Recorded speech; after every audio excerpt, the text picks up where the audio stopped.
Hi students, welcome to Physical Science Unit 4. I'm just going to show you how to do it. So as with all of the other things, all of the assignments are self-contained in physical science. So first you click on the assignment packet and you will make a copy and put your name in the copy. And then you will notice that if you go back here, each of these things, so the first thing says the nature of energy notes. And if you go back here, this first one says the nature of energy. Right here, you have a video you can watch. Right, this is our energy unit. And so we're going to start off with concept 1. Where it goes through all the parts of the nature of energy, every single part, and clicks through. And then right under that, you have the slides that will help you get through everything you need to get through. So if you see, it says, I recommend that you watch the video all the way through one time, and then you come back and use these slides to help you get through what you're doing. So here are the notes for nature of energy, and it ends right there. And then it goes on to conservation of energy. Well, let's go back. Here is conservation of energy. Here is the video. Notes on conservation of energy. And then after you've watched that, you can come back and use these slides to help you get through it. Then the next part is thermal energy. And you can see next here is thermal energy. The video. Right, we are moving into concept 3. And then you can come back here and look at the slides to help you get through. And then the very last one is work and power. And then you can see right here is work and power. So first you would listen to the video on work and power. And these are going to be. And then you come back and you do the slides to help you answer.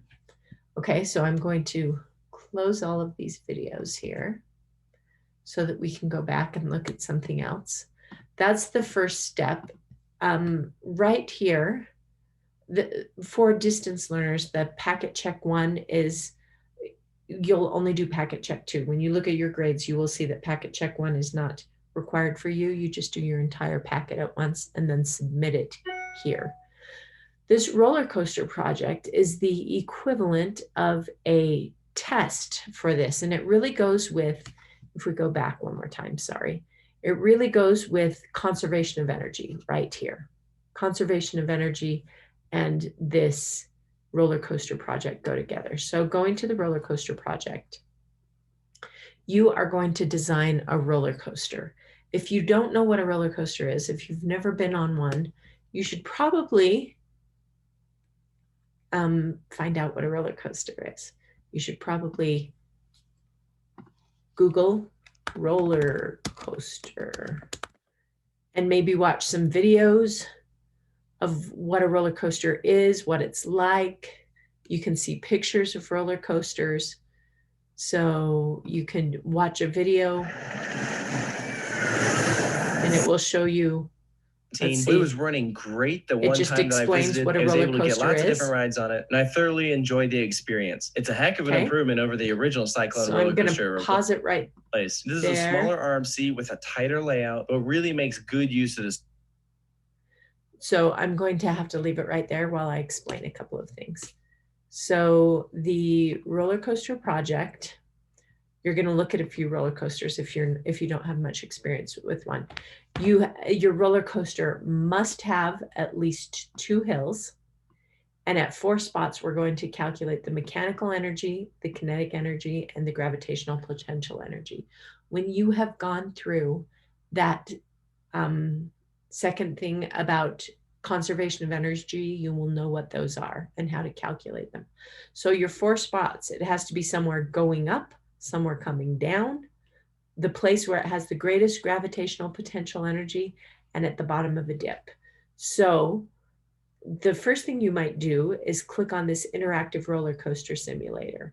And you might find, so we said it has to have 2 hills. So maybe you give it a good starting point right up here.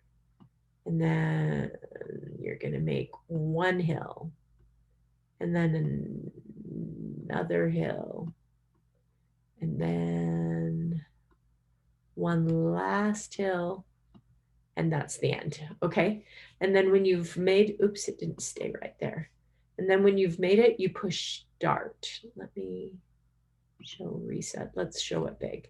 Then you push start, and you can see if the roller coaster you designed works. If it makes it all the way to the end, that means it worked. Now it's coming back. Okay, so this is an example of a roller coaster that did work. So now it's just going to keep going there as long as I want it to. Let's look at some other ways that we could do it. Let's reset. We could maybe move this one here and this one here and that one there and that one there. And this one here, here, there. That looks fine. And now we'll start it. Uh-oh. That time it didn't work.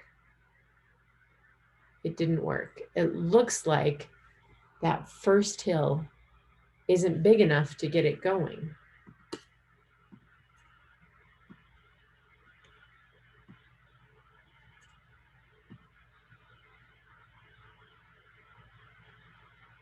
But that one worked. Okay, so you're going to explore a little bit with this until you come up with something that has at least 2 hills, and it makes it all the way from right here at the beginning to the end of whatever you're doing.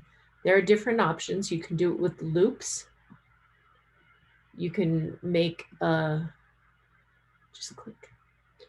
You can make a loop.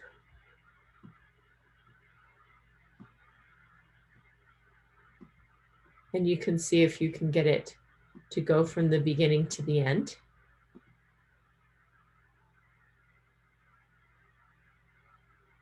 All right.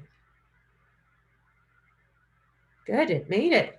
So you have a few different options, but it has to have 2 bumps. This one still, here's a bump, here's a bump. So this one still has 2 bumps. So that is the first thing you might do on the roller coaster project, is try out a few. And then the next thing you're going to need to do is draw your cars. Draw what one of your cars looks like and how many people are in it. And that's why I kept this. You can see that for this one, let's see if I can get a good picture of a car. Okay, so you can see that each of these cars has 2 people in it, and you'd have to count 1, 2, 3, 4, 5, 6, 7. So for this one, it might be something like 12 cars with 2 people in it. But you get to draw just like these kids, and these kids are younger than you, but they drew their cars. These are 3 cars with 2 people in it each. 1 car with 1 person. 1 car with 2 people.